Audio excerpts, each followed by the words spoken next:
본문은 사도행전 3장에 나타났던 안진뱅이를 낫게 한 사건으로부터 시작해서 4장 22절까지 이르는 일련의 사건들 중에 베드로와 요한이 옥에 갇히는 장면이 기록된 말씀입니다.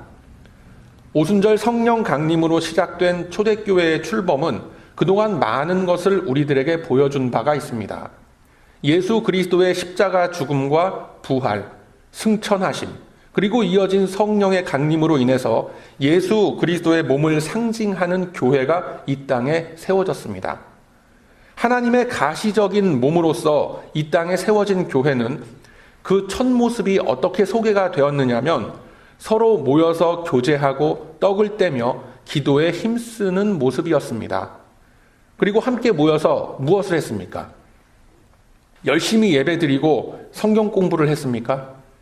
두말할 나위 없이 당연한 것이지만 의외로 그것만이 강조되는 포인트는 아닙니다. 그렇다면 밖에 나가서 예수 천당 불신지옥 막 이렇게 외치면서 전도에 힘썼습니까? 그건 더더욱 아니죠. 그러한 모습들은 초대교회가 점진적으로 자리가 잡히고 틀이 잡혀 나아가면서 보여지는 모습들이었습니다.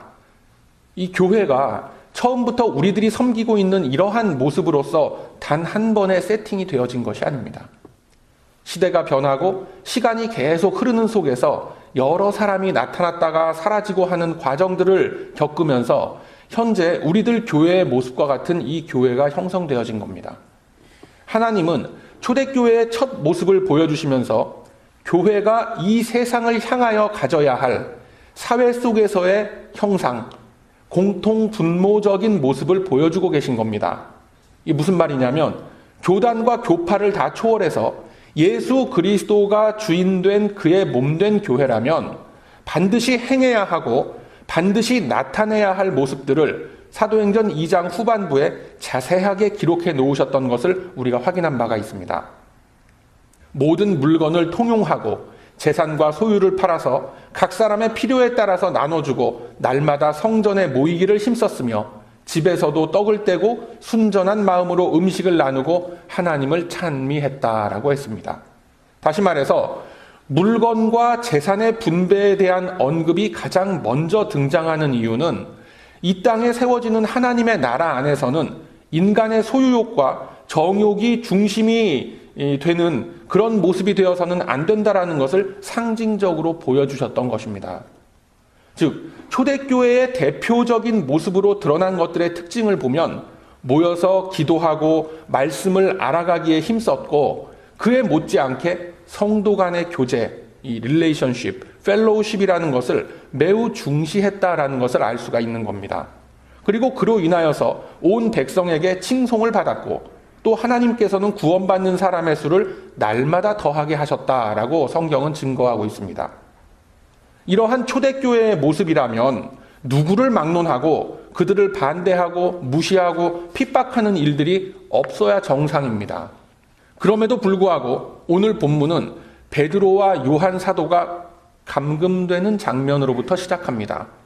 베드로와 요한이 어떻게 길을 가다가 도적들을 만나거나 산적을 만나서 납치를 당한 것이 아닙니다. 제사장들, 성전을 지키는 자들, 이 사두개인들에 의해서 그들은 탄압을 받고 구금되게 되었던 것입니다. 매우 의아스러운 생각이 들게 되죠.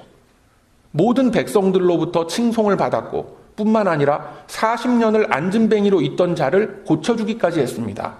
그 정도의 사역을 행했다라고 한다면 불러서 포상을 주고 어떤 대대적인 축하 파티라도 열어줘야 하는 것이 아닌가 하는 생각이 들게 됩니다. 그러나 이 사도들에게 돌아온 것은 유대 사회의 기득권층에 의한 탄압과 핍박이었습니다. 왜 그랬을까요, 여러분? 그 답은 바로 본문 2절에 있습니다. 첫 번째로는 그들은 사도들이 백성을 가르치는 것을 아주 싫어했습니다. 그리고 두 번째로는 사두개인들은 예수님의 제자들이 예수님의 그리스도 되심을 소개하고 부활의 도를 가르치는 것을 아주 싫어했습니다. 다른 일반 백성들은 다들 좋아했고 칭송을 했다라고 했는데 그럼 이들은 왜 싫어했겠습니까? 여기서 우리가 잠시 당시 유대 사회의 그 권력층, 정치 세력의 모습을 살펴볼 필요가 있습니다. 베드로와 요한을 잡아가둔 사건은 요즘식으로 얘기를 하면 입법부, 사법부, 행정부의 수장들이 모여서 만장일치로서 이들에 대한 구금을 결의한 사건과 같습니다. 유대 사회의 지배층, 지도 계급이라고 지배 계급이라고 할 수 있는 자들이 어떤 이유로 놀라운 기적의 사건을 일으킨 베드로와 요한을 잡아 가두었는지는 앞으로 초대교회가 당하게 되는 여러 가지 고난과 핍박의 원인과 그 배경을 알아가는 데 있어서 중요한 포인트가 됩니다. 그리고 같은 맥락으로서 현대사회의 가치체계와 성경적 세계관이 부딪히는 중요한 영적 전쟁의 출발점이 된다라는 점에서 이 사건은 중요한 의미를 갖는 사건이라고 할 수가 있는 것입니다. 우선 당시 유대 사회의 분위기를 이렇게 크게 보면 바리새파와 사두개파로 나뉘어져 있었고 이들이 서로를 앙숙과 같이 여기면서 각자의 세력 확장을 통해서 서로 경쟁을 하고 항상 부딪히는 지점에 있던 그런 상황이었습니다. 제사장들도 바리새파의 영향력 아래에 있었던 제사장들 그룹이 있었고 사두개파의 영향력 아래에 있었던 제사장들 그룹이 있었습니다. 신정일치 사회인 유대 사회에서 이 같은 구분은 마치 현대 사회에서 양당 체제로 구분되어 있는 정치권을 연상하시면 이해가 좀 빠르게 될 것입니다. 공화당과 민주당이 양대 산맥을 이루고 있고 기타 미미한 분소 정당들이 몇 개 있는 것과 같은 현대 사회의 정치 지형과도 비슷한 것이 당시의 유대 사회의 모습이었습니다.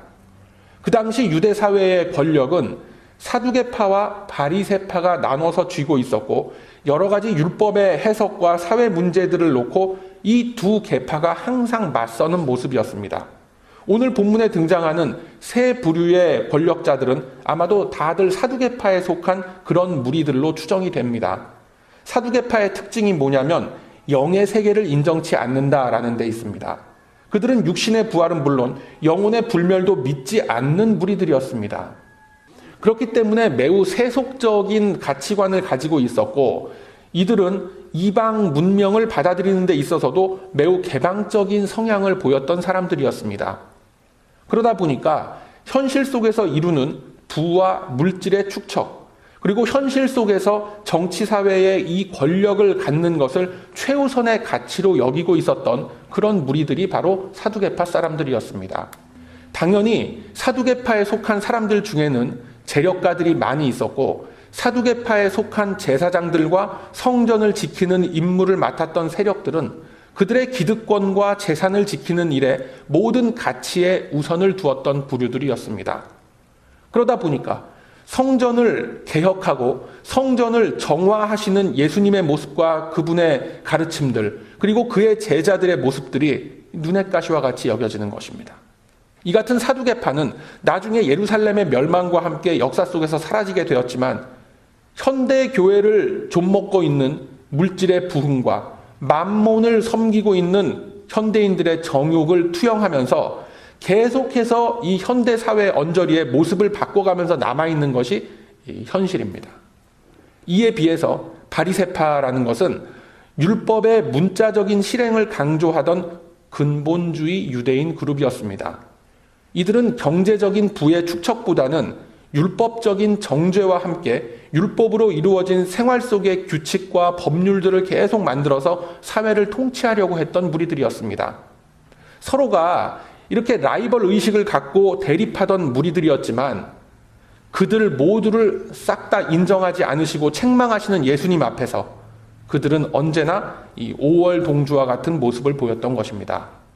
자, 이러한 사회 분위기 속에서 베드로와 요한은 사두개파에게 걸려든 것입니다. 앞서 언급했다시피 그들은 두 가지 이유로서 이 사도들을 구금했습니다. 첫째로는 왜 허가도 받지 않은 사람들이 성전 안에서 성경을 가르치느냐라는 것이었습니다. 이 회중들을 말씀으로 인도할 수 있는 것은 자신들이 인증해야만 할 수 있는 일부 제사장들과 랍비들의 고유 권한이었습니다. 그런데 전혀 검증되어지지 않은 자들이 나서서 사람들을 수천 명이나 모으고 가르치려고 드니까 그들의 눈에는 이것이 불경스러운 일로 비춰지게 되었던 것입니다. 그러나 실제로는 자기네들의 이익과 자신들의 주장에 반대되는 목소리를 내는 것이 그게 불쾌했던 겁니다. 여러분, 이 부자 관원, 이 부자 청년이 예수님을 찾았던 때를 기억하십니까? 그가 예수님 앞에 나와서 질문을 하죠. 내가 무엇을 하여야 영생을 얻겠습니까? 라고 말씀하자 예수님은 하나님의 말씀을 잘 지켜라 라고 대답을 하셨습니다. 그러자 그 관원이 대답하기를 그런 것들은 내가 어려서부터 잘 지켰었습니다 라고 대답을 하죠. 그러니까 예수님이 또 말씀하시기를 그렇다면 이제 너의 재산을 다 팔아서 가난한 자들에게 나눠주고 나를 쫓으라 라고 말씀하십니다. 자, 그 다음에 어떻게 됐습니까? 그가 근심하며 돌아갔다라고 했습니다. 그를 보시면서 예수님이 말씀하시길 부자가 하늘나라에 들어가는 것은 낙타가 바늘구멍으로 들어가는 것과 같다라고 말씀하신 그 사건 여러분 다 기억하실 것입니다.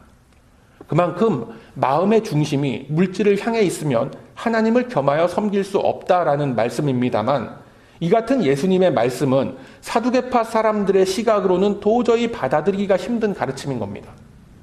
이뿐만이 아니라 성전에서 돈을 바꿔주고 장사하는 자들을 뒤엎은 사건을 통해서도 자신들의 수입원에 손을 댄 그 예수님과 그의 제자들이 결코 호감 있게 보였을 리는 만무한 것입니다. 두 번째로 사두개파 사람들이 사도들을 잡아가둔 이유는 이들이 부활을 믿지 않는 사람들이었기 때문에 그렇습니다. 그들은 영적 세계를 인정치 않고 또 믿지도 않는 그런 자들이었기 때문에 영원한 생명 속으로 들어가게 된다라는 가르침이나 다가올 새로운 세상에서 하나님과 함께 영원히 살게 될 것이다 라는 가르침을 인정하지 않았습니다. 예수님이 부활했다라는 사실조차 이들은 인정하려고 하지 않았습니다.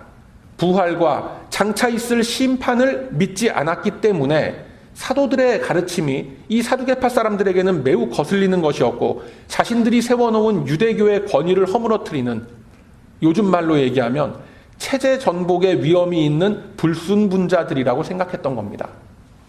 이 사두개파 사람들이 어느 정도였느냐면 예수님에게 찾아와서 말하기를 예수님, 우리 중에 칠형제가 있는데 맏형이 장가들었다가 후자가 없이 죽고 둘째가 그 형수를 취했는데 그도 자식이 없이 죽고 셋째에서부터 일곱째까지 다들 형수에게 들어갔지만 자식이 없었다라고 한다면 그럼 나중에 부활했을 때 그 여인은 대체 누구의 아내가 된단 말입니까? 라는 질문을 던집니다. 이런 악의적인 질문에 대해서 예수님은 말씀하시길 하나님은 죽은 자의 하나님이 아니라 산 자의 하나님이시다라고 하면서 부활의 새로운 시대 속에서는 이 땅에서의 가치와 질서와는 전혀 다른 세계가 펼쳐지게 될 것임을 말씀하신 장면이 있습니다. 이러한 그 인연들을 통해서라도 사두개파와 예수님의 제자들 사이에 좋은 관계가 맺혀져 있을 리는 절대 없는 겁니다. 그러던 차에 안진뱅이를 낫게 한 사건이 벌어졌고 수천의 사람들이 모여들어서 사도들의 강론을 들으면서 회개하고 그들을 따르는 지경에 이르게 된 겁니다. 그러자 이 사두개파 사람들은 심각한 위험으로 간주해서 곧바로 그 자리에서 사도들을 체포하는 지경에 이르렀던 것입니다. 자, 그렇다면 왜 하나님은 안타깝게도 이제 막 교회가 출범하는 과정 속에서 초대교회 형성에 아주 중요한 역할을 담당하는 이 인물들이 잡혀 들어가고 위기의 상황이 닥치게끔 그냥 내버려 두고 계신가? 안진뱅이가 일어난 사건을 통해서 사두개파 사람들도 좀 다른 사람들처럼 회개하는 자리에 나오고 했으면 참 좋지 않았을까라는 그런 의문이 우리 들게 됩니다. 그러나 하나님이 역사를 이끌어 가시는 방법은 우리의 생각과 우리의 기대와는 많은 차이가 있습니다. 우리들이 성경의 역사를 보면서 그저 옛날 옛적에 있었던 동화와 같은 이야기로서 보게 되면 우리에게 익숙한 전래동화 스타일의 권선징악의 그 통쾌한 장면들이 왜 이렇게 빨리 등장하지 않는가라는 생각을 하게 되는 겁니다. 그러나 하나님은 교회의 역사를 기록하시면서 그리스도의 현존하는 몸인 이 교회가 어떠한 마음가짐과 어떠한 영적 토양 위에 세워져야 한다라는 것을 초대교회에 쏟아지는 이 첫 번째 핍박을 통해서 우리에게 알려주고 계신 겁니다. 이것이 매우 중요한 복음의 가치이며 십자가의 능력과 힘이 유일한 구원의 방법과 통로가 되는 이유가 된다라는 것 여러분 꼭 기억하시길 바랍니다. 교회는 결코 우리의 바램과도 같이 모든 것이 순탄하고 만족스러운 모습을 다 갖추면서 성장해 나아가는 것이 아닙니다. 어쩌면 이 교회는 내 마음에 드는 사람들만 싹 모여서 내가 원하는 일들만 쏙쏙 일어나는 그러한 곳이 아닐 수 있습니다. 아닐 수 있는 게 아니라 그러한 곳이 아닙니다, 여러분. 언제나 소란하고 분쟁이 있고 고통과 핍박이 있는 이 환경 속에서도 그리스도께서 이 땅에서 보여주신 온유와 절제와 희생과 헌신적 사랑의 기초 위에서 조금씩 자라나야 한다라는 것임을 주님은 이 교회에 닥치고 있는 핍박을 통해서 우리들에게 보여주시고 계신다라는 것을 여러분 꼭 믿으시길 바랍니다. 앞서 말씀드렸다시피 사두개파 성향의 3부 요인들이 다 모여서 사도들을 잡아 가두었습니다. 즉 세상의 권력과 힘의 속성은 자신들의 치부를 드러내고 자신들의 약점과 허물을 지적하는 이 교회의 목소리를 결코 가만두지 않습니다. 즉 바꿔서 생각을 하면 하나님이 원하시는 목소리를 내면 낼수록 이 교회에게는 그리고 성도들에게는 환난이 닥치고 핍박이 가해지는 것이 그것이 정상적인 원리다라는 것을 보여주고 계신 것입니다. 여러분, 복음과 이 세상의 가치는 상극입니다. 세상에서 인정받는 기준으로는 물질의 소유를 극대화하기 위해서 능력과 실력을 따지고 기능과 효율이라는 것을 따지고 들어옵니다.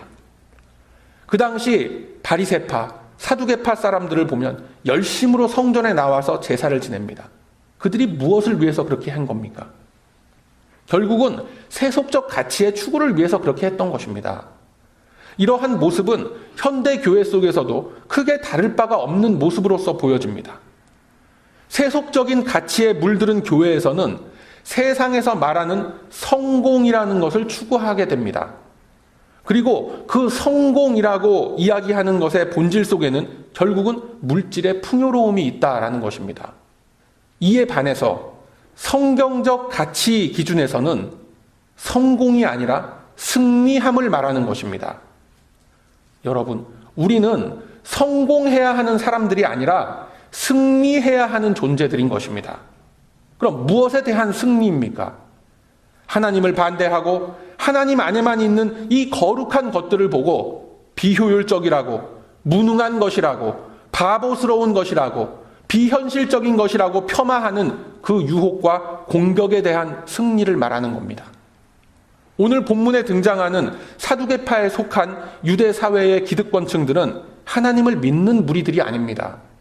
하나님을 믿는다면 그 안에 있는 복음의 가치와 복음의 가르침을 삶의 우선순위와 결정과 판단의 근거로 삼아야 하는데 이들은 그렇지 않았습니다. 그들이 우선순위로 삼았던 것은 자신들의 영광과 자신들의 기득권, 자신들이 마음대로 만들어 놓은 엉터리 전통을 지키는 것이었습니다. 그러기 위해서 수단과 방법을 가리지 않는 것입니다. 자기들과 조금이라도 코드가 어긋난다 하면은 종교 재판을 열어서 무조건 핍박을 했던 것입니다. 자신들의 눈앞에서 성자 하나님이 숱한 기적을 일으켜 주셨고 말씀 속에 예언된 메시아가 이제 이 땅에 강림하셨음을 그토록 외쳤음에도 불구하고 그들은 따르지 않았습니다. 왜요? 자신들의 세속적 가치에 기초한 이익과 자신들의 그 엉터리 권위가 깨져나갈 것이 불안했기 때문에 그렇습니다. 그렇기 때문에 예수님의 제자들이 무슨 말을 하건 어떤 행동을 하건 간에 그냥 다 싫은 겁니다. 다 거슬리는 겁니다. 수천 명의 사람들이 몰려들어서 열광적인 분위기가 연출되지 않았다면 아마도 이 베드로와 요한은 쥐도 새도 모르게 끌려가서 사형당했을지도 모를 일입니다. 그러나 일단은 여론이 심상치 않고 보는 눈이 많으니까 그냥 구금을 해놓은 것뿐입니다. 게다가 제사 제도를 통해서 얻어들이는 자신들의 이 밥그릇뿐만이 아니라 자신들이 유대 사회에서 권위를 세울 수 있는 근거가 되었던 율법의 해석 방법마저도 예수님과 그의 제자들이 다 뒤집어 놓으니까 그들에게 있어서 이 베드로와 요한은 어떻게 해서든지 간에 제거해야만 하는 뜨거운 감자가 되어버린 것입니다. 여러분, 이처럼 우리들이 살펴본 여타한 많은 이유로 인해서 이제 막 태동되기 시작하고 이제 막 태어나서 자라나기 시작한 초대교회는 큰 위기와 시련을 맞이하게 되었습니다. 사람으로 치자면은 이제 막 이 땅에 태어난 갓난 아기와도 같은 그런 존재인데 이처럼 위험하고 험한 상태에 처하게 되면 도대체 어떻게 성장을 하란 말이고 도대체 누가 이 교회에 모여들어서 공동체를 이루겠는가라는 그런 마음이 들게 됩니다. 그러나 앞서 말씀드린 바와 같이 하나님의 방법은 우리들이 기대하고 바라는 방법이나 이 세상의 가치 판단 기준과 방향을 초월한 곳에 있습니다. 예수 그리스도의 몸을 이루고 있는 교회는 시대와 공간을 초월해서 언제나 동일한 방법과 원칙으로 인도되어진다라는 사실을 여러분 꼭 기억하시길 바랍니다. 이 사실을 성경은 이렇게 증거하고 있습니다. 오늘 나누어드린 말씀 카드에도 다 있지요. 디모데 후서 3장 12절 말씀 우리 함께 읽을까요? 시작. 무릇 그리스도 예수 안에서 경건하게 살고자 하는 자는 핍박을 받으리라. 아멘. 이 말씀은 사도 바울이 디모데에게 전했던 말씀입니다. 사도 바울이 이 말씀을 전한 것은 자신의 경험과 자신의 체험으로부터 나온 것일 수도 있지만 사실은 이미 예수님께서 다 남겨놓으신 말씀입니다. 어찌 보면 바울은 좀 두루뭉실하게 이 말씀을 남겼지만 예수님께서 남기신 그 오리지널 버전은 매우 선명하고 뚜렷합니다. 한번 성경을 찾으실 수 있는 분들 찾아보시기 바랍니다. 마태복음 5장 10절에서 12절 말씀입니다. 의를 위하여 핍박을 받은 자는 복이 있나니 천국이 저희 것임이라. 나를 인하여 너희를 욕하고 핍박하고 거짓으로 너희를 거스려 모든 악한 말을 할 때에는 너희에게 복이 있나니 기뻐하고 즐거워하라. 하늘에서 너희의 상이 큼이라. 너희 전에 있던 선지자들을 이같이 핍박하였느니라 라고 예수님이 말씀하십니다.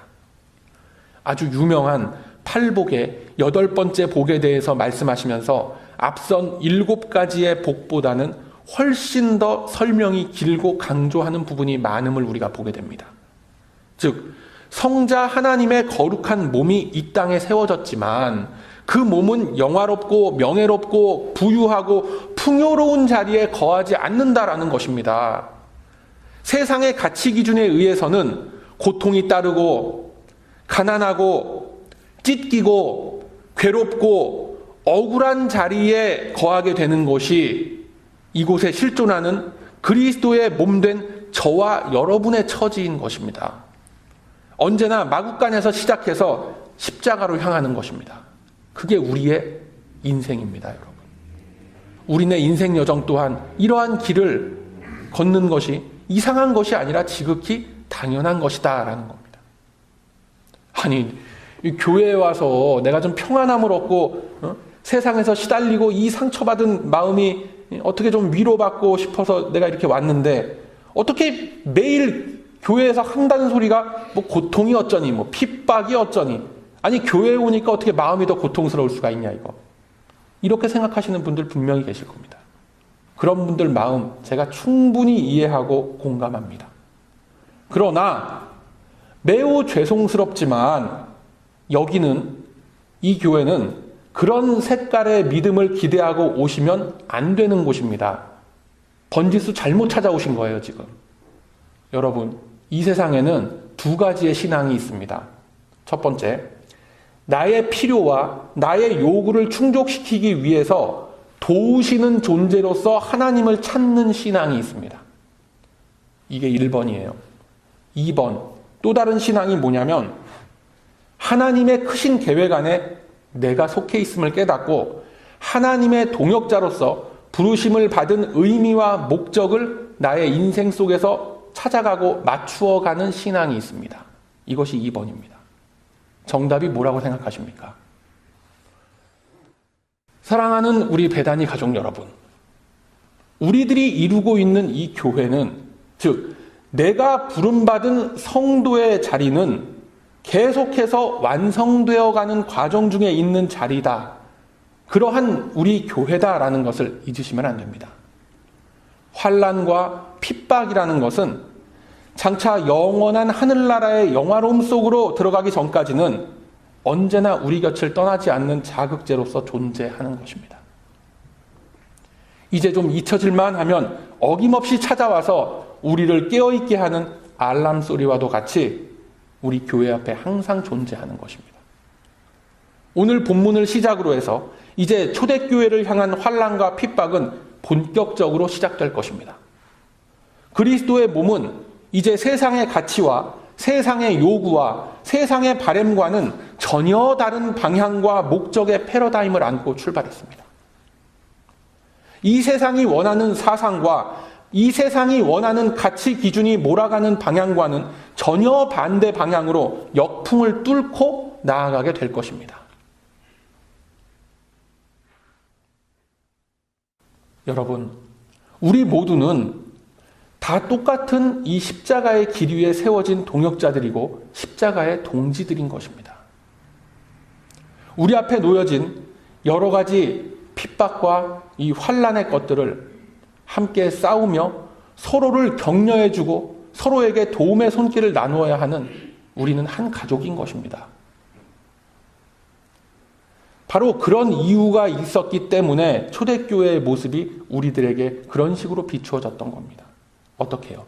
믿는 사람들이 다 함께 있어 물건을 통용하고 필요를 따라 나눠주고 또 마음을 같이 하며 모이기에 힘쓰고 교제하고 떡을 떼며 기도하기에 힘썼던 겁니다.